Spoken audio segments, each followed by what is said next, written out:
Hello guys, तो शुरुआत करते हैं आज हमारे नए टॉपिक की नए वीडियो के साथ, जिसमें हम देखने जा रहे हैं कोलबर्ग का नैतिक विकास का सिद्धांत, जो कि मेरा फेवरेट है और आपका भी फेवरेट मैं बना दूंगा, ये मैं उम्मीद करता हूँ। तो शुरुआत करते हैं लॉरेंस कोलबर्ग से। तो लॉरेंस कोलबर्ग ने नैतिक विकास का सिद्धांत दिया था, ठीक है। Kohlberg theory of moral development. देखते हैं लॉरेंस कोलबर्ग ने जीन पियाजे के नैतिक विकास के सिद्धांतों को विस्थापित करते हुए नैतिक विकास का एक सिद्धांत प्रस्तुत किया। कोलबर्ग का मानना था कि बच्चों का नैतिक विकास चरणों में होता है और प्रत्येक चरण में नैतिकता के प्रति उनकी समझ अधिक जटिल और परिष्कृत होती जाती है। कोलबर्ग के नैतिक विकास के चरण जो कि निम्नलिखित है, तो हम देख लेते हैं। कोलबर्ग ने नैतिक विकास के 3 स्तर और 6 चरण बताए हैं। प्रत्येक स्तर में 2-2 चरण बताए गए हैं।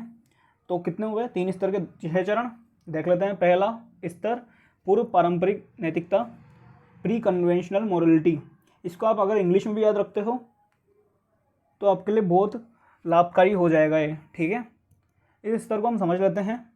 इस स्तर पर नैतिकता बाहरी नियंत्रण पर आधारित होती है। किस पर? बाहरी नियंत्रण पर आधारित होती है। बच्चे नियमों का पालन करते हैं क्योंकि वो दंड से बचना चाहते हैं या पुरस्कार प्राप्त करना चाहते हैं। अब ये हम विस्तृत तरीके से चरण में समझेंगे। स्तर में हमने नॉर्मली समझ लिया है पूर्व पारंपरिक स्तर या पूर्व पारंपरिक नैतिकता क्या है। अब उसको चरण में हम देख लेते हैं। तो पहला चरण है हमारे बीच में,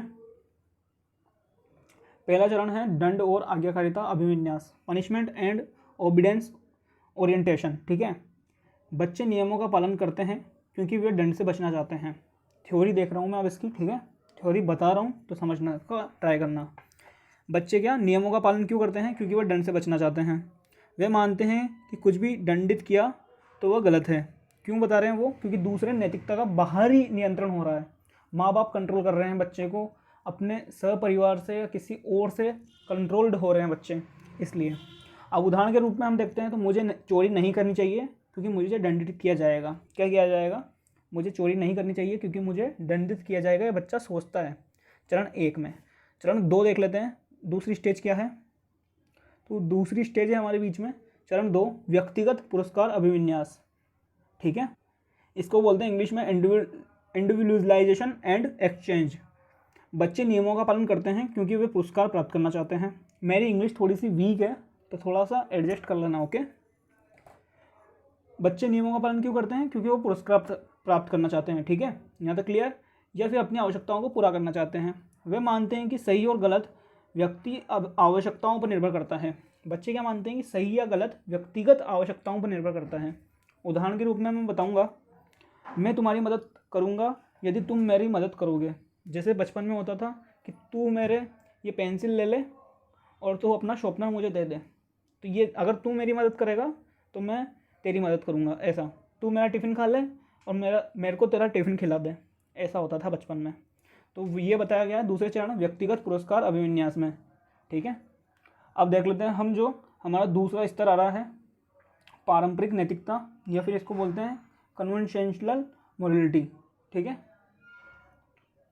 स्तर नंबर 2, पारंपरिक नैतिकता। इस स्तर पर नैतिकता सामाजिक अपेक्षाओं और नियमों पर आधारित होती है। बच्चे नियमों का पालन करते हैं क्योंकि वे सामाजिक व्यवस्था को बनाए रखना चाहते हैं और दूसरों द्वारा स्वीकृत होना चाहते हैं, ठीक है। ये थ्योरी है तो इसको थोड़ा सा देख लीजिएगा। चरण नंबर 3 है हमारा, जो तीसरी स्टेज आ रही है ये है इम्पोर्टेंट, ठीक है। इसको जरूर देखिएगा। हर एग्ज़ाम में CTET हुआ, रीट हुआ, DSSB हुआ, उसके बाद KVS, MP टेट, HTET वगैरह जितने भी टेट एग्ज़ाम होते हैं, टीचर एलिजिबिलिटी टेट या टीचर रिक्वायरमेंट टेस्ट, उनमें सब में ये इम्पोर्टेंट आता है। कोलबर्ग का सिद्धांत है ना, तो उसमें चरण नंबर 3 बहुत ज़्यादा इम्पोर्टेंट है, समझ लीजिए आप। पारस्परिक अपेक्षाएं, संबंध और अनुरूपता, गुड इंटरपर्सनल रिलेशनशिप, ये तीसरा स्टेज है ना।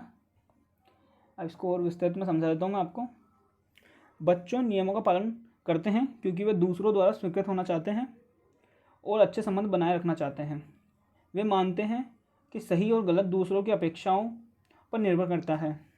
उदाहरण के रूप में हम देखते हैं तो मुझे अपने माता पिता को निराश नहीं करना चाहिए। बच्चा इसमें गुड बॉय गुड गर्ल की इंटेंशन लाता है अपने अंदर, ठीक है। क्लियर है हमारा तीसरा चरण। देखते हैं हम चौथे चरण की तरफ। तो चौथा चरण है हमारा सामाजिक व्यवस्था और अधिकार बनाए रखना, मेंटेन सोशल ऑर्डर। ओके, ये चौथा चरण है, इम्पोर्टेंट है। ये दूसरी स्टेज पूरी, दूसरा जो इसका स्तर है पूरा इम्पोर्टेंट है, तो आप इसको बहुत ध्यान से लेके चलिएगा।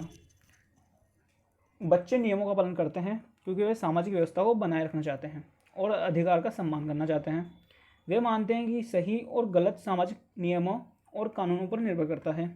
उदाहरण के रूप में हम देखते हैं तो मुझे कानून का पालन करना चाहिए, भले ही मैं इससे सहमत ही न हूँ।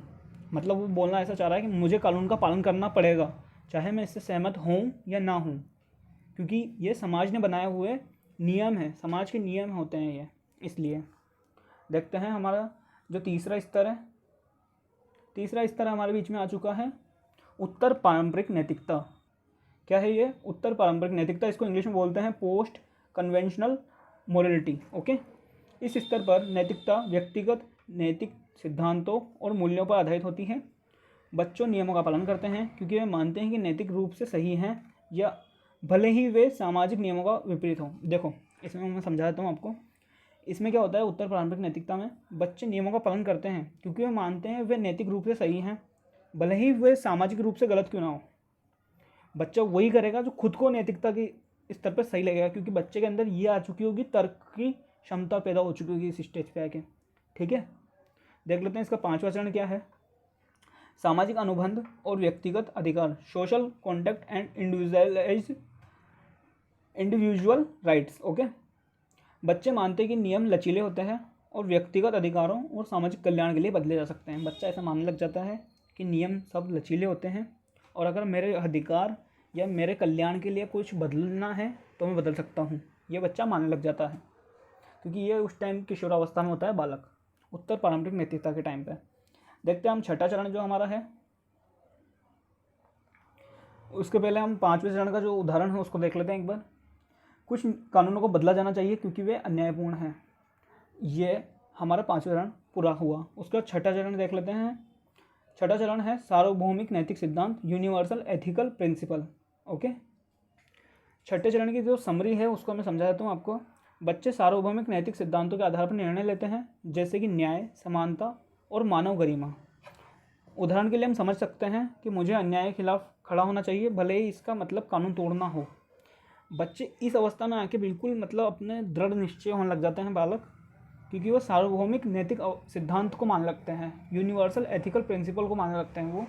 वो मानने लग जाते हैं कि मुझे ये, अगर मेरे खिलाफ ये अन्याय हो रहा है या किसी और के खिलाफ ये अन्याय हो रहा है, तो चाहे ये कानून तोड़ना पड़ जाए इसके लिए, पर मैं इसको करूँगा, मैं अन्याय होने नहीं दे सकता अपने सामने। ये मानने लग जाता है बालक छठे चरण में, सार्वभौमिक नैतिक सिद्धांत में। ठीक है, इसके बाद हम देख लेते हैं आगे। तो सीटेट के लिए मैंने जो बहुत क्रिस्टल क्लियर जो टॉपिक्स से रिलेटेड मतलब जो बात है उसको निकाला है, तो देख लेते हैं हम। सीटेट के लिए महत्व। कोलबर्ग का सिद्धांत शिक्षकों को बच्चों के नैतिक विकास को समझने में मदद करता है। तो शिक्षकों को क्या मदद करेगा? बच्चों के नैतिक विकास को समझने में। यह शिक्षकों को नैतिक दुविधाओं पर चर्चा करने और बच्चों के नैतिक विकास के तर्क विकसित करने में मदद करने के लिए गतिविधियाँ तैयार करने में मदद करता है। ओके, ये नॉर्मली बात है, अगर आप इसको याद ना भी रखो तो भी कोई मतलब नहीं है, पर याद रखोगे तो आगे आपके कॉम्पिटिटिव एग्जाम में अच्छा रहेगा। सीटेट में कोलबर्ग के सिद्धांत से कई प्रश्न आते हैं। ठीक है, इसलिए इसे अच्छी तरह समझना आवश्यक है। ये नॉर्मली बात है, ये मैंने लिख दी थी। ओके, आगे देख लेते हैं हम क्या। तो गाइज आगे हमारी PDF ख़त्म हो चुकी है, मतलब ये थ्योरी कोलबर्ग साहब की ख़त्म हो चुकी है यहाँ पे।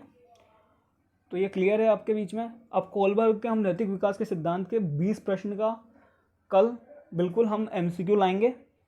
तो अब अगर वीडियो अच्छी लग रही है तो वीडियो को लाइक ज़रूर कर देना, अपने दोस्तों में शेयर करो और चैनल को सब्सक्राइब कर दो भाई। आपके लिए इतनी मेहनत कर रहा हूँ मैं, तो इतना तो बनता है यार, लाइक और सब्सक्राइब ज़रूर करें और दोस्तों में ज़रूर शेयर कर दें। ठीक है, वीडियो में अगर यहाँ तक बने हुए हो तो अपने दोस्तों में शेयर करके कमेंट ज़रूर करना नीचे। ठीक है, थैंक यू।